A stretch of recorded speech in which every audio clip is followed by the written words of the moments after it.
Hi, I'm Gary Amoroso, Executive Director of the Minnesota Association of School Administrators.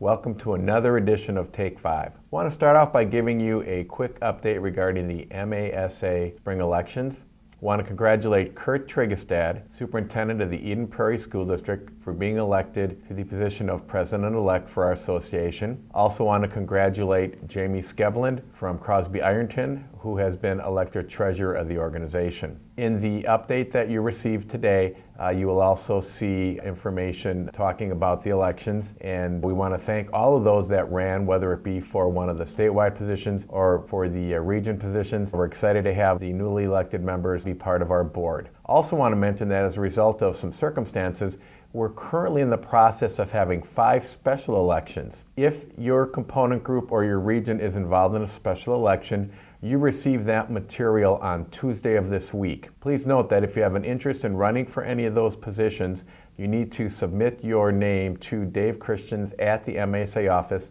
no later than Tuesday of next week at 4 p.m. We're then going to run a very quick election period so that everyone that is going to be a member of the board for 2016-17 will know that by the beginning of May.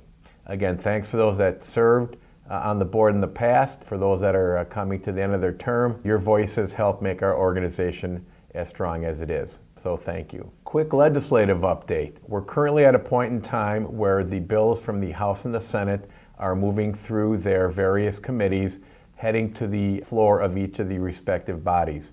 Just as a reminder, the governor had an education E-12 target of about $61 million. The House had a net E-12 target of 0, and the Senate had a net target of about $45 million. The House and the Senate are also doing some juggling of resources, which actually will allow the House to spend about $50 million on E-12 and actually takes the Senate target up to about $101.5 million. The thing that is disappointing to us at MASA is that none of the 3 entities, the governor, the House, or the Senate, truly has any money allocated to E-12 that is of the nature of an ongoing basis. And that's something that has been our top priority this year as defined by our platform created by our members. And it's something that we're still continuing to have conversations with the members of the House and the Senate and the governor's office, because we believe that with a $900 million surplus, there has to be some type of ongoing funding provided to E-12 schools. Right now it's very challenging.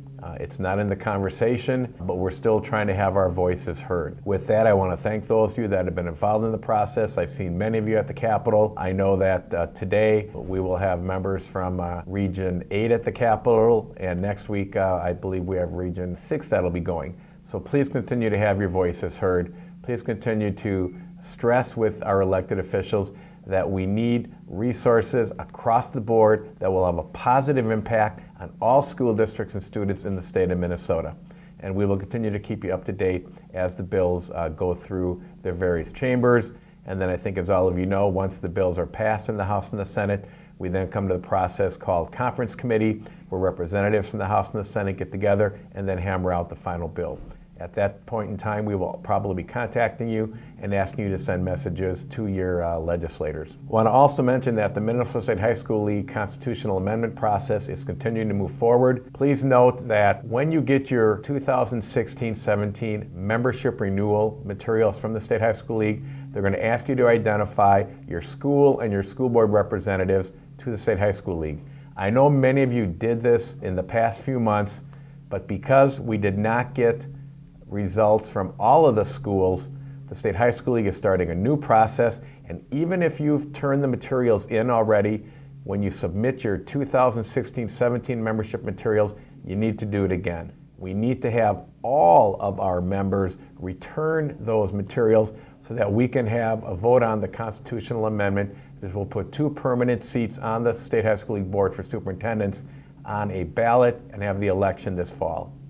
With that, I appreciate everything you do every day on behalf of children. Please feel free to contact me if I can be of service, 651-319-1211. Thank you.